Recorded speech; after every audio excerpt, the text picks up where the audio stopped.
The internet is an invaluable service that everyone needs to carry out their normal day-to-day lives. That's why it is extremely important that the people who help maintain this infrastructure aren't irresponsible and don't have ulterior motives. When we allow the world's largest computer network to fall into this hyper-commercialized and uncompetitive environment, it can become an extremely hostile environment for innovation. This is the story of the internet service provider you did not choose.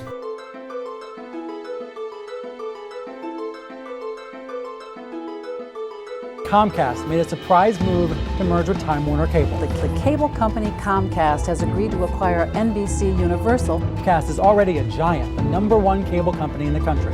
And if this deal is approved by the government, it'll take over the #2 cable company and get even bigger. Xfinity 10G on 10G is all about our network. I end up figured out wanting to have the #1 rated internet service, #1 rated TV service available. This phone call is a really amazing example of why I don't want to stay with Comcast.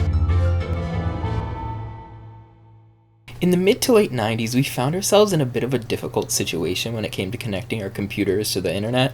DOCSIS, or Data Over Cable Service Interface Specification, or cable internet, wouldn't come around to most homes until well into the 21st century, leaving very few methods for consumers and providers at the time. Most would settle on transmitting internet data through a dial-up connection. This had been the most matured and available method for computers to communicate with each other since the 70s and 80s, and didn't need any special equipment at all. You needed a modem, and if you were especially fancy, you would have multiple phone lines going into your home, which created a dedicated phone number for your computer, and this allowed the use of the telephone while surfing the internet, which was unheard of at the time. However, speeds were abysmal. Most modems ran at around 28.8 kilobits per second. Here is this video encoded at 28.8 kilobits per second to accommodate your dial-up connection.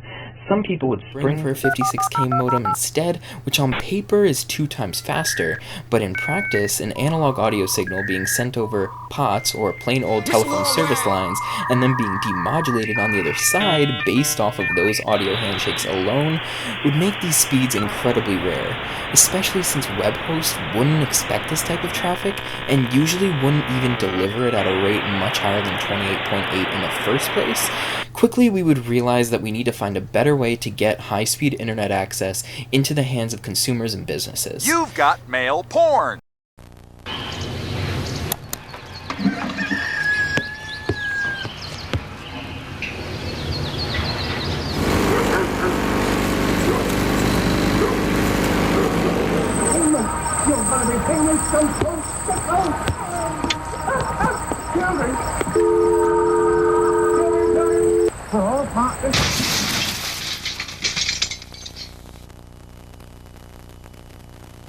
DSL, or a digital subscriber line, offered a few advantages. Yes, it did run over the same phone lines, but the signal was digital. There were also filters applied to the phone line, allowing for the use of the telephone and the internet service concurrently, without needing a separate dedicated phone line for your computer. But this technology is extremely limited as well. Verizon, for example, technically offered speeds up to 7.1 megabits per second in the year 2000, which you are still hard-pressed to get these speeds over DSL even today. And the further you get from the hub or central office, this is where DOCSIS comes in. It was like the knight in shining armor for computers in the late 90s and early 2000s. Suddenly, we can transport internet traffic over existing cable TV lines into millions of homes and businesses in the nation.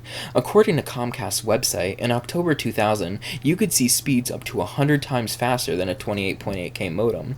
This is about 2.88 megabits per second, which may not sound like a lot now and still didn't beat the theoretical limits of DSL, but once again, these speeds weren't theoretical. It didn't matter where you were. If you were subscribed to Comcast, they claimed that you could actually count on seeing speeds this high.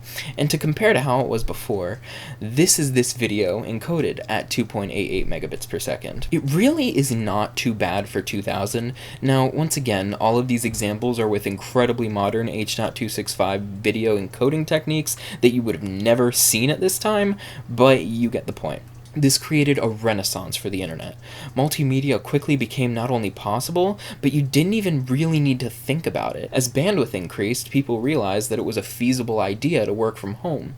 Government directories were moved to the internet, schools began relying on these connections to educate their students, offices began putting confidential and important documents into data centers, and most importantly, as bandwidth increased, accessibility decreased.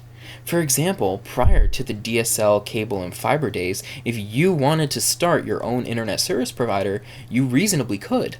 As stated earlier in the video, dial-up internet was not a proprietary technology. Assuming you had the phone lines, you could literally start an ISP out of your basement if you wanted to. I mean, if you were shopping for an internet service provider in the late 90s, you had options such as AOL, NetZero, MSN, Sprint, Earthlink, and whatever the smaller guys had the bandwidth and knowledge for. Now it seems we have become compliant with the Comcast and Charter empire.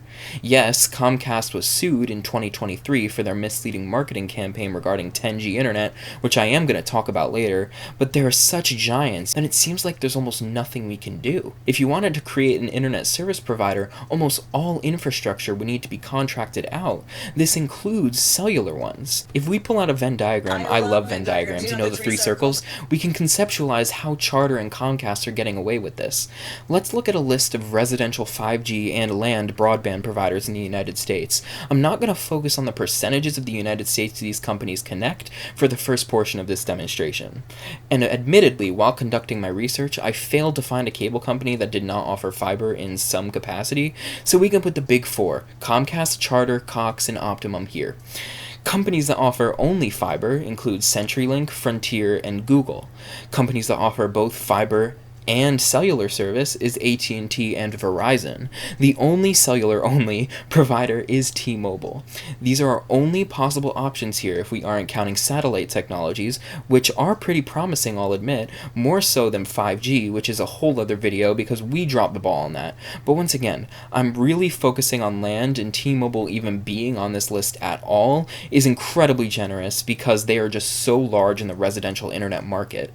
But Lee, you said that Charter and Comcast are pretty much the majority of the infrastructure in the United States, and basically slim to none of it was fiber. Now, let's look at the percentages of the country that received these services according to the FCC. Optimum Cable, or Altus, is 5.2%. Cox Cable is 6%, Charter Cable or Spectrum is 29.2%, and finally Comcast Cable or Xfinity is 34.3%. Charter and Comcast connect 63.5% of the United States over coax. The two other cable companies in the United States connect less than 12% combined. Okay, but that's a bit over half of the United States connected by Comcast and Charter over cable. Let's look at fiber. CenturyLink is 2%. Frontier is 3.5%, Google is 1.1%, Comcast is 0.5%, Charter is 0.7%. This is in no specific order. Do you get the message I'm trying to convey here? Optimum is 1.6%, Cox is 0.2%. Now this is interesting. AT&T is 11.15%, and Verizon is 8.9%. The only dominant fiber providers also have their own empires and arguably monopolies in cellular service. Now once again, the purpose of this video isn't really to cover cellular, and I'll say for fun that T-Mobile is 60%. But that's an inherent quality of wireless. I would actually be worried if this wasn't true for them. So this isn't really fair for them. Now, these numbers don't add up to 100. I'm not counting DSL or satellite because frankly those technologies are either too antiquated or too early in development to really understand their potential during the production of this video. But the point that I am making here is currently Comcast and Charter have an empire. Soon AT&T and Verizon are going to have another empire. Why does it seem that there are only 4 companies at a time that can dominate internet at once, and 2 of these companies dominate a combined 5 markets separately? Now, for example, I'm an Apple user. I know it's difficult to tell, but it's true. I enjoy Apple products. Apple, too, is a big tech company. I mean, there are only 4 operating systems that really have traction on the market, and 2 of them are the same thing. This is also dangerous, but at least Apple doesn't own 34.3% of all computer hardware in the United States. I can buy my computer. Now, whether or not Apple wants this is up in the air, but as of right now, I own this machine. If Apple's data centers go down, I won't be able to access iCloud or Apple Music or even update the machine, and on iPhones, I won't be able to download apps without a workaround, but I will be able to use this computer to carry out my normal day. I might have to close out of an error or two when it tries to establish telemetry with Apple, but it will still turn on and work. There is no way for you or me to own the internet infrastructure in the United States. We are at the mercy of these people. When we trust what is essentially 4 companies to connect the entire United States, this is dangerous. They can do whatever they want, they can hinder innovation in whatever way saves them the most money because they don't have competition. If someone wants to launch an internet service provider that's faster than Comcast, Charter, AT&T, or Verizon, they have to be at the mercy of the few telephone companies that own the poles or conduits that they can place the infrastructure and hope that they can rent space on it. They also have to get the investors and finances to run these cables, and they have to get demand and customers who are willing to leave their current provider that they are so locked in with. And that's no mistake on the provider's end. And if someone wants to create a cellular provider, they're in even less luck because of the regulations and permits to put up their own cell tower and start broadcasting a signal, which makes it almost impossible financially to hold any type of weight over these 3 carriers, which also happen to connect homes as well for some reason. This is why your Boost Mobile or Straight Talk phone plan, just to give an example, is just AT&T, T-Mobile, or Verizon's network. This is a problem. These companies are endorsed and used by the government. Cable franchising is handled through deals with local governments. When government officials in a capitalist society become involved in business, the government almost becomes an investor itself. Comcast's main motivation for offering gigabit internet was because of the tax breaks given by the government. This is a political issue. This affects all of us, whether we know it or we don't. Some of us in the United States have symmetrical connections. I don't. This is an example of the type of internet inequality we have in the United States. When I wrote this script, I was anticipating a visit from Comcast because of my absolutely abysmal upload speed. To my house, the max they deliver is 1200 megabits downstream. This is accurate. I can honestly say that the speeds that Comcast says I get, they are truthful about. But just because they are truthful doesn't matter when my upload is 3,250% slower than my download. This is a disproportional discrepancy. My house gets out 1200 megabits down, over a gigabit, but the upstream I get is 40. And that's what they sold me. To put into perspective how low that is, DOCSIS 1.0 from 1997 maxed out at about 40 megabits per second. Down. My upload is a best case scenario for the download in 1997.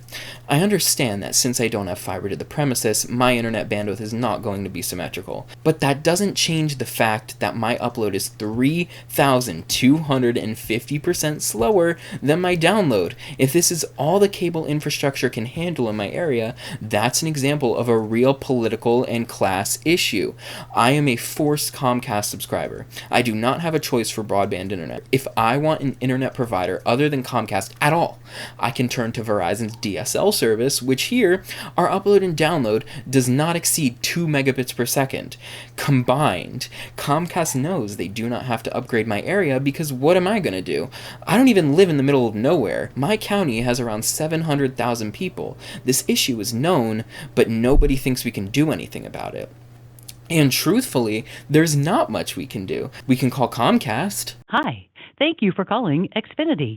This call may be monitored or recorded. Our Xfinity assistant can answer most common questions. Can I text you now?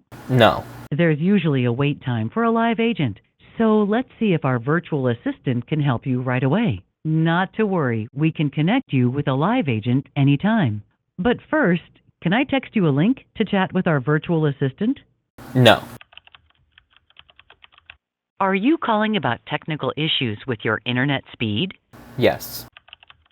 Are you experiencing internet issues such as slow speed or no internet signal? Yes. Do you want to take the first step to resolve your issue right away? What? Sorry. Again, do you want to take the first step to resolve your issue right away? No. No problem. Xfinity Assistant has the same troubleshooting steps as agents. You can use Xfinity Assistant at No. xfinity.com/support Agent. or continue Agent. troubleshooting here. Agent. Would you like to continue here? Yes. Agent. Sorry, would you like to continue here? Yes.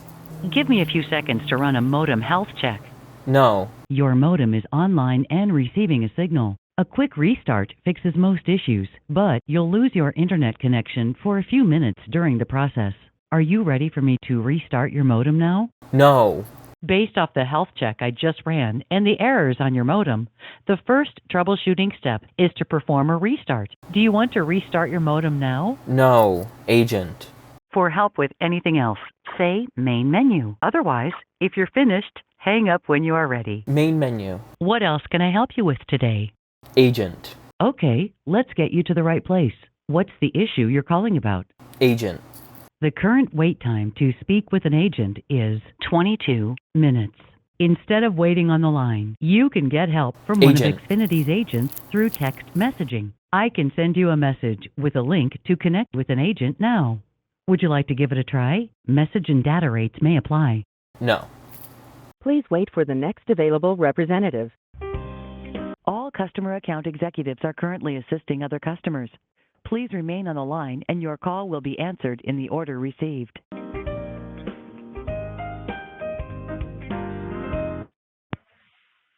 Hello, good evening. Thank you so much for calling Xfinity. My name is. May I have your first and last name, please? Hi.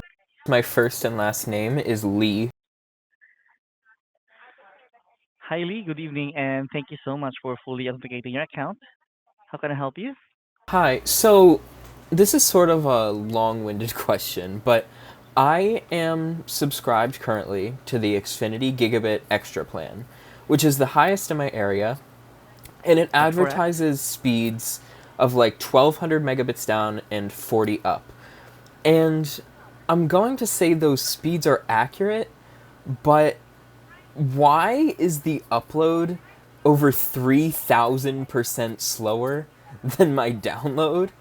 Because I don't have any complaints with the bitrate downstream, but the upstream is just so much lower. Like, I get with DOCSIS and with cable, like, you don't have a symmetrical line, but it's just like, it's so much slower that, like, I'm just curious as to why that is, and if there's anything we can do to sort of improve my upload. Yes, we are really sorry, sir, because this is the only upload that we can provide to our customer, like 35 Mbps only. This is already sir, like the highest that we have, sir. Yeah, it's just, it's interesting though, because I have, like, friends, for example, who live down the street, and their uploads and downloads, like, they are subscribed. same. They're this, Yeah. they download, but their uploads are like 200. And That's correct, sir. Even here, sir, in the Philippines, sir. That's why I'm really curious here. Why is the upload stream like only 35 Mbps, and here in the Philippines, sir, we have like 300. We only have like 500 Mbps for the download, but for the upload, it's like 300.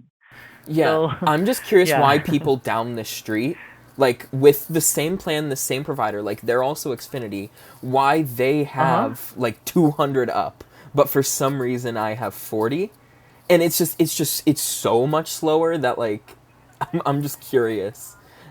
Okay. Yeah. So, sir, Shirley, let me check, sir, if to discuss this with them. I will ask help, sir. Like Okay. if we can be able like to make improvements on your on your upload, sir. We will send you there, sir, a text, sir, so that our technician, sir, will do it manually because we can't do it remotely, sir, actually. So we're going to send our technician there to configure the modem so that you can have every like a not a good but a fair upload speed, sir. Okay. So, So okay. Shirley, is it okay, sir? I will put you on hold here right now, and I will discuss this with our backend office so that we can provide you, sir, a schedule, sir. Okay. Okay, cool. Okay. Sir, please hold on. And if ever, sir, the call will be disconnected, I will be the one, sir, to call you back, sir, on your number. That's Okay. okay, sir. Please hold on. Okay. Thank you. Hi, Lee. Hello. Okay, thank you so much for patiently waiting.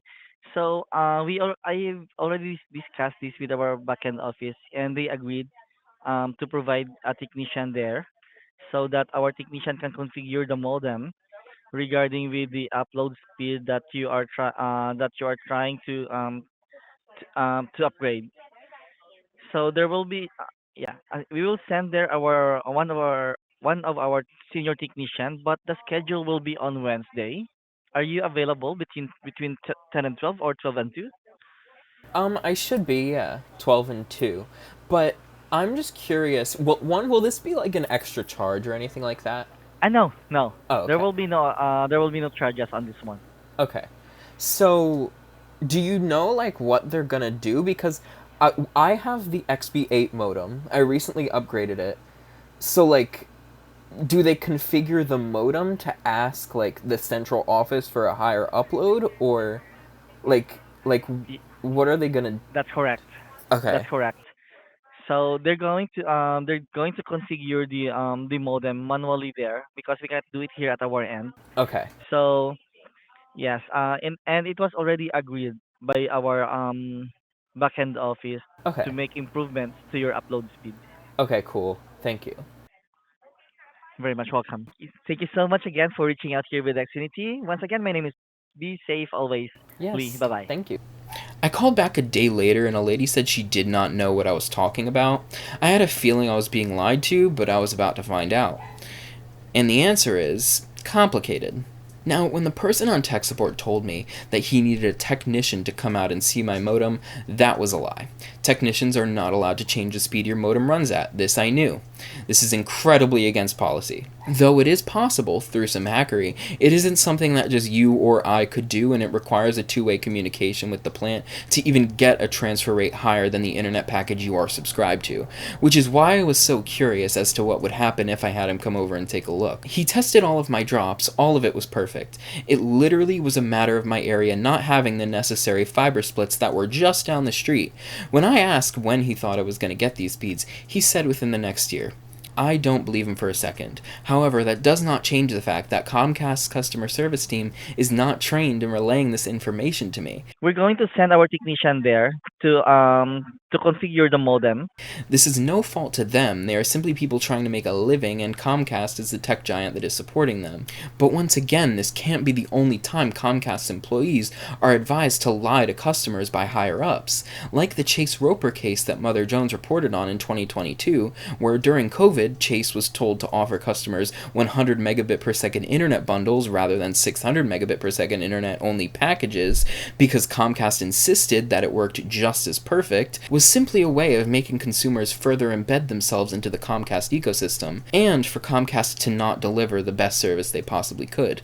It also doesn't help that cable companies make calling them a problem. First, they victim blame like crazy. Your modem is online and receiving a signal. I understand they often deal with hostile people who don't understand technology, and some issues truly can be resolved by restarting the modem.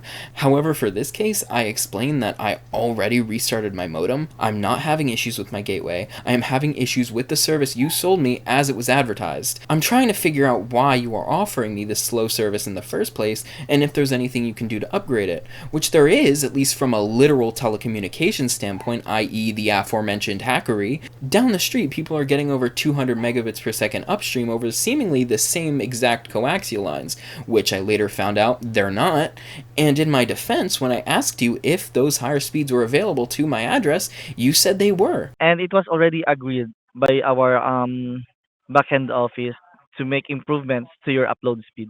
The Comcast technician said that the hardware that supports delivering a greater than 40 upload isn't even turned on for my node. I cannot stress enough how long this very political cable monopoly has gone on worldwide. In the 1970s, a research and analysis think tank basically analyzed how cable franchising works. In this document, it talks about how in a world of cable franchising, cable companies become a monopoly inherently. This is because of the slowly blurring line between corporation and the state. They talk about how frequent surveying is incredibly important when renewing a contract with an internet service provider to provide service in that area. But once again, again, this isn't a state-owned internet service. This is a corporation creating a contract with the state. This is incredibly more dangerous. Comcast has its own policies. Comcast is its own entity. Comcast is for profit. When you pay Comcast or any service provider, that money goes to that company. When you pay your taxes and you live in the jurisdiction of a non-corrupted government, that money should be going back to you. Your sewers, your roads, your streetlights. Comcast has no obligation to upgrade their network if you pay them. Comcast is given tax breaks for offering higher speed internet, but other than the higher speed, they aren't obligated to do anything with that tax money. The solution to this issue is treating your internet service provider like a utility. We have reached a point where telecommunications are about as important as water and electricity. This is something that either needs to be evaluated on a regional basis rather than a corporate basis, or by completely deconstructing capitalism as a socioeconomic idea. If my taxes go to maintaining infrastructure, there's no reason my water, electricity, phone company, my service provider, or my cell carrier shouldn't be receiving it and held accountable to use it in the best interest of the public. And I'm not saying to raise taxes, but if we are going to continue running a world solely on monetization and materialistic consumption, we need to reevaluate how we distribute our resources to create a more tolerant, inclusive, and connected world. If the CEO of Charter or Comcast is paying less in taxes than me, I'm 17, so I'm not being taxed, but my family, my parents, you get the point, then why are they receiving the tax breaks that are supposed to benefit me? This is not how you encourage innovation and a progressive society. Not to mention there is nothing stopping Comcast or Charter from providing misleading marketing claims. Remember the 10G network I mentioned? That was essentially their standard internet plan but rebranded as the Xfinity 10G network. I'm not accusing Xfinity or Comcast of anything, but wouldn't it be an effective way to sift through the saturated news coverage of 5G by rebranding your network as literally double what 5G is? The 10G network wasn't new. They literally admit that this was their standard internet service relabeled. They were rightfully forced to stop using this in 2023, but I want to ask you, do you think they learned anything from this? The United States, really the entire world, is beginning to become this hyper-monetized and hyper-corporate society. If we continue only innovating where there are investors, I can't see us getting very far. I mean, people like to insult what they think are communist countries for not having competition, but when most of the US lives in an area where they have one cable provider, isn't that just a communist society with more steps? I would actually have more rights in that communist society because at least everyone would own the cable infrastructure. I'm not trying to convince you to turn to communism. Frankly, we have Glee for that, but I am trying to convince you that capitalism hinders innovation and money hinders innovation. Government as we know it hinders innovation. A world where people cannot choose where their internet is coming from